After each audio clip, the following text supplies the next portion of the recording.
دنیا میں وہ کون سی امت ہے جو عبرتناک پستی میں گرنے کے باوجود سب سے زیادہ عبادت گزار ہے؟ اب میں چونکہ وقت کم ہے تو اس کو میں مختصری کرتے ہوئے آگے جاؤں گا. دنیا میں وہ کون سی امت ہے جو عبرتناک پستی میں گرنے کے باوجود سب سے زیادہ عبادت کرتی ہے؟ جی کون ہے؟ مسلمان ہے نا. مسلمانوں سے زیادہ عبادت گزار دنیا میں کوئی ہے قوم؟ اتنی عبرتناک پستی میں گرنے کے باوجود بھی اس وقت بھی پوری دنیا میں، سمجھ آئی بات کی؟ کرسٹل کلیئر بات ہے کہ سب سے زیادہ عبادت گزار کون سی قوم ہے؟ آج بھی امت محمدیہ. لیکن پھر سوال پہ سوال قائم ہوتا ہے.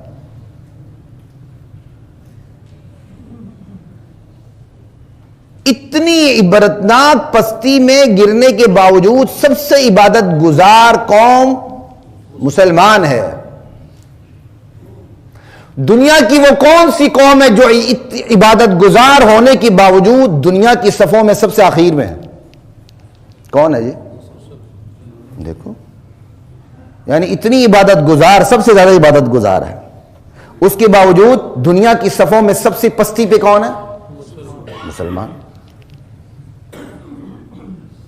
اب تیسرا، اس سے ہی جڑتا ہوا تیسرا سوال ہے، کیونکہ تین سوال یہ ایک ساتھ جڑے ہوئے ہیں. عبادت گزار ہونے کے باوجود پستی میں جو قوم ہے امت محمدی، وہ کیوں ہے؟ یہ ہے اصل بات. وہ کیوں ہے؟ لا الہ الا اللہ، یہ سوال ہے، وہ کیوں ہے؟ لا الہ الا اللہ. سمجھ آئی؟ یعنی سب سے زیادہ عبادت گزار ہے، پستی میں کیوں ہے؟ لا الہ الا اللہ. یہ کوئی چھوٹی بات نہیں حضرات محترم. ہم نے اسلام کو اپنی مرضی کا دین سمجھ لیا ہے. اسلام کے تقاضے کچھ اور ہیں. سمجھ آئی؟ اسلام کا اولین تقاضا دعوت دین ہے، صلاح اور اصلاح. اپنی اصلاح کرنا اور گرد و پیش کی بھی، یہ دو جز ہیں، صلاح اور اصلاح. فوکس قرآن فرد کی تربیت کو کرتا ہے، فرد کی تربیت کے بعد معاشرے کی تربیت کو کرتا ہے، اور معاشرے کی تربیت بھی دراصل فرد کے لیے کرتا ہے. یہ نظام صحیح ہو جائے، یہ معاشرہ صحیح ہو جائے، یہ ضلع صحیح ہو جائے، یہ ڈسٹرکٹ صحیح ہو جائے، یہ صوبہ صحیح ہو جائے، یہ ملک صحیح ہو جائے. کس کے لیے؟ فرد کے لیے، کہ فرد کو یہ ساری سہولتیں ملیں. یہ فرد پر میں پہلے بات بہت ڈیٹیل سے کر چکا ہوں، لیکن چونکہ سوال جواب کا موقع ہے اور آخری 5-10 منٹ 10-15 منٹ رہتے ہیں، اس لیے میں اختصار کے ساتھ اس پر بات کروں گا. عروج اس طرح نہیں آتا کہ آپ اپنی مرضی کے مطابق مسجد میں تشریف لائیں، حاضر نہ ہوں، بلکہ تشریف لائیں اور اپنی مرضی کی عبادت کریں اور باہر چلے جائیں، باہر جانے کے بعد وہ کریں جس پر شیطان بھی شرما جائے. اس طرح عروج نہیں ملتا. لا الہ الا اللہ واللہ اکبر. معاشرے میں جب تک معاشرے کی اکثریت اس معاشرے میں برائی کو دباتی نہیں ہے، اس وقت تک وہ پستی سے باہر نکل نہیں سکتی. آج یہاں کی وہ اکثریت جو نمازی ہے وہ معاشرے میں برائی کو دبانے کے لیے تیار نہیں ہے. میں بے نمازیوں کی بات ہی نہیں کر رہا، ہم ان کی بات ہی نہیں کر رہے جو مسجد میں آتے ہی نہیں. عمر بھر گزر جاتی ہے لیکن کبھی مسجد کا رخ، بلکہ ایسی بہت بڑی تعداد ہے جن کو نماز تک کا پتہ نہیں، نماز کسے کہتے ہیں، پڑھنا کیا ہے، نہیں. بہت بڑی تعداد، چھوٹی تعداد نہیں ہے. میں ان کی بات کر رہا ہوں جو مسجدوں میں نماز پڑھتے ہیں، جو عبادات کرتے ہیں. کیونکہ ابھی سوال یہی کہ عبادات گزار ہونے کے باوجود ہم پستی میں ہیں.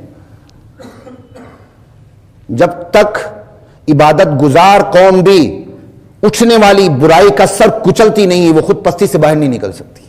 یہ خدائی قانون ہے.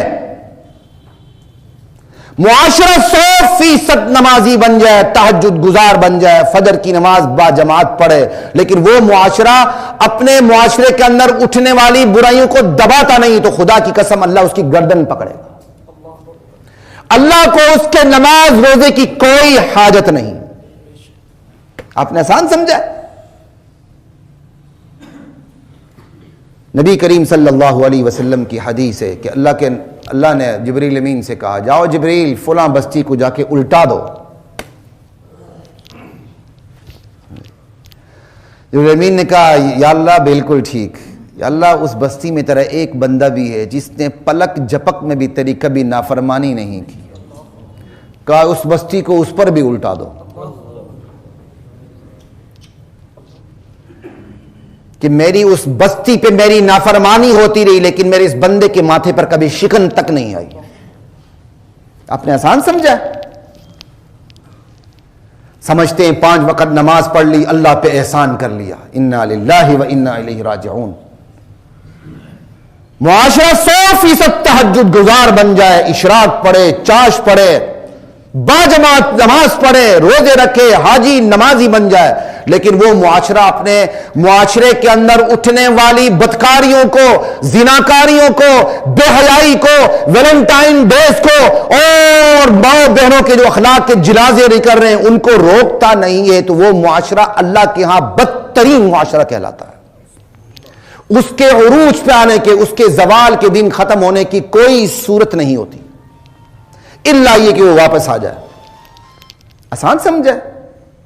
مسجدیں بھر جائیں گی تو سب کچھ ٹھیک ہو جائے گا. نہیں ہوتا اس طرح. امر بالمعروف نہی عن المنکر, یہ اسلام کے دعوت کے 2 بڑے تقاضے ہیں. نہ صرف امر بالمعروف سے کام بنتا ہے, نہ صرف نہی عن المنکر سے کام بنتا ہے, کام دونوں سے بنتا ہے. امر بالمعروف بھی اور نہی عن المنکر بھی, دونوں ضروری ہیں. دونوں چکی کے 2 پارٹ ہیں, دونوں ضروری ہیں, اس کے بغیر کام نہیں ہوتا. الحب للہ والبغض للہ, محبت بھی اللہ کے لیے, بغض بھی اللہ کے لیے, دونوں ہوں گے. آپ کو معاشرے کے زانیوں سے نفرت کرنی ہوگی, بدکاروں سے نفرت کرنی ہوگی, گیئزم پھیلانے والوں کو پیشاب کی طرح ناپاک آپ کو سمجھنا ہوگا. ہم نے محبت محبت محبت کے نعرے لگا کے بیڑا غرق کر کے رکھ دیا. محبت اپنی جگہ ہے, نفرت اپنی جگہ ہے. برے سے برائی کی حد تک نفرت ہوگی, اس سے زیادہ نہیں ہوگی. یہ موقع نہیں, اب وقت کم ہے, انشاءاللہ میں اس پہ آگے بات کروں گا. الولا والبراء پہ, محبت بھی اللہ کے لیے, بغض بھی اللہ کے لیے. حدیث ہے, قرآن کی آیات اس پر شاہد عدل ہیں.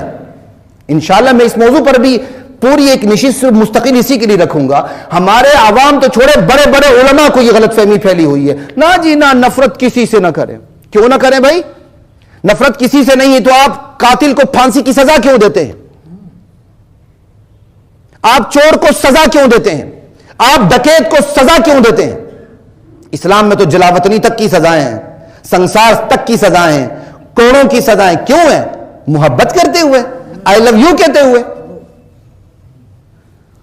برائی اگر بری چیز ہے تو وہ برائی جس جسم میں آئی ہے اس برائی کی حد تک وہ بھی برا ہے. ہاں ہمدردی ضرور ہوگی.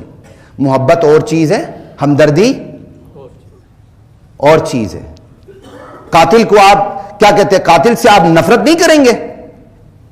ایک دہشت گرد ہے, اس نے ناملی بم دھماکے میں 500,000 بندوں کو اڑا کے رکھ دیا. آپ کو کلبوشن سے محبت ہے کہ نفرت ہے؟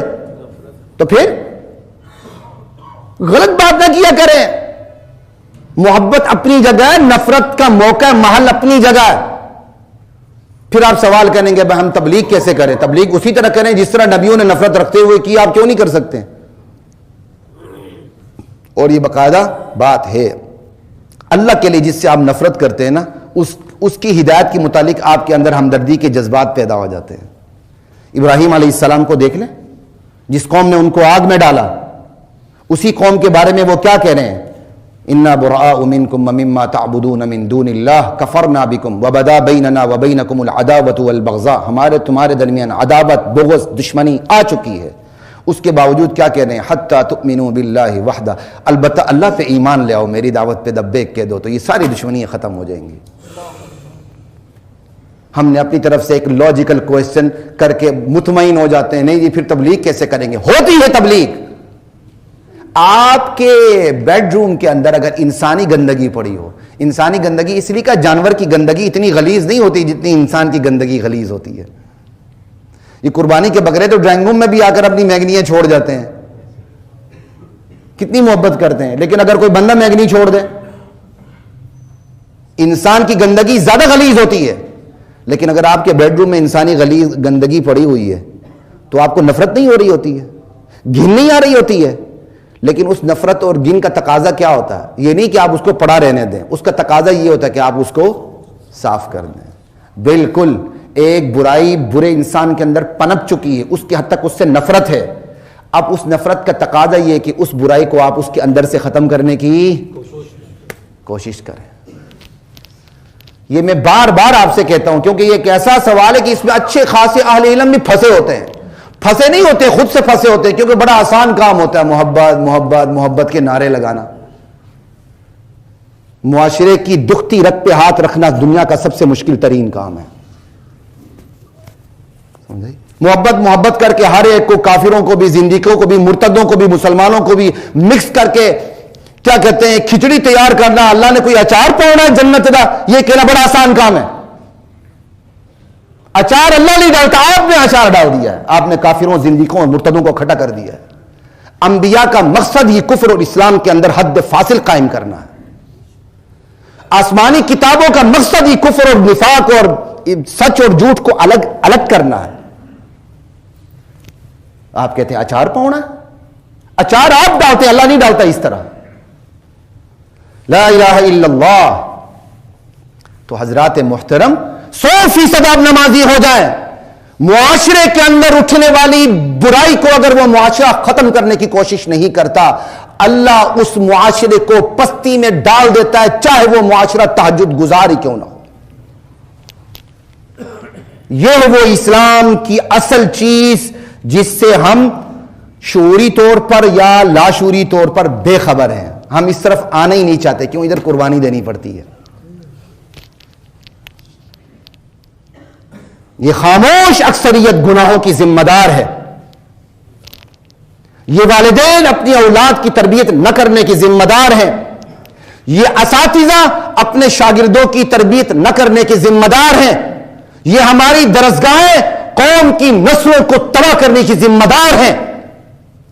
انہوں نے کھانے پینے کی ایک فوج تیار کر رکھی. بس ان درسگاہوں کی ساری محنت دماغ کے اوپر ہے کہ دماغ میں چند معلومات پرانی نئی ٹھونس دی جائیں تاکہ وہ اپنے معدے کے پلاٹ کو یونیورسٹی سے باہر جا کے بھر سکیں. لیکن دل کے اوپر محنت ان درسگاہوں نے چھوڑ دی ہے. یہ ذمہ دار ہیں.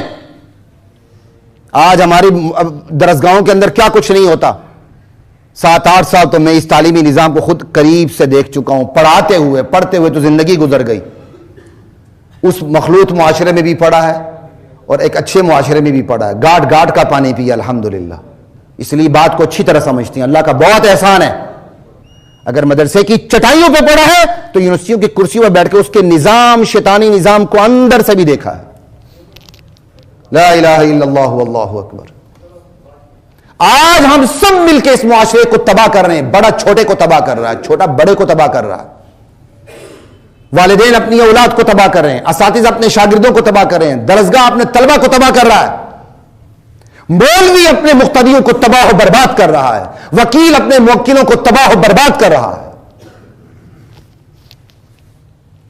جب تک یہ شعبے اپنی ذمہ داریوں کا احساس نہیں کرتے, مولوی کے سامنے قرآن کا ترجمہ پڑھو تو وہ فتوے لگانے شروع کر دیتا ہے. وہی تو گمراہ ہوتے کہ قرآن کا ترجمہ پڑھ رہا ہے تو. اور مولوی صاحب کہانیاں سنیں کہ قرآن کا ترجمہ پڑھیں آپ ہم سنیں. وہ مولوی کہلانے کے قابل ہی نہیں جو آپ کو قرآن کے ترجمے سے روکتا. وہ کو کہتا ہے بس میری کہانیاں سنو تاکہ میرا معیشت کا پہیہ چلتا رہے.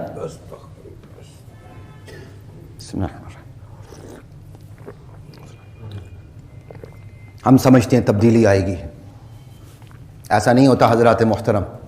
ہم سمجھتے ہیں 5 وقت کی نماز پڑھ لیں گے تبدیلی آئے گی. نہیں ہوتا. ہم سمجھتے ہیں امر بالمعروف اتنی زور سے کریں گے, نہیں انل منکر کی ضرورت نہیں ہوتی. یہ دنیا کا سب سے بڑا ڈرامہ ہے. اگر ایسا ہوتا تو انبیاء نہیں انل منکر نہ کرتے, امر بالمعروف پہ اتنا زور لگاتے کہ منکر خود بخود ختم ہو جاتا, نہیں انل منکر کی ضرورت ہی نہ پڑتی. دعوت دین کے 2 تقاضے ہیں, امر بالمعروف الگ ہے, نہیں انل منکر الگ ہے. ببانگ دول آپ کو برائی پر تلوار چلانی پڑے گی, اس کا کلا کمک کرنا پڑے گا, ان جراثیموں کو سائڈ پہ کرنا پڑے گا.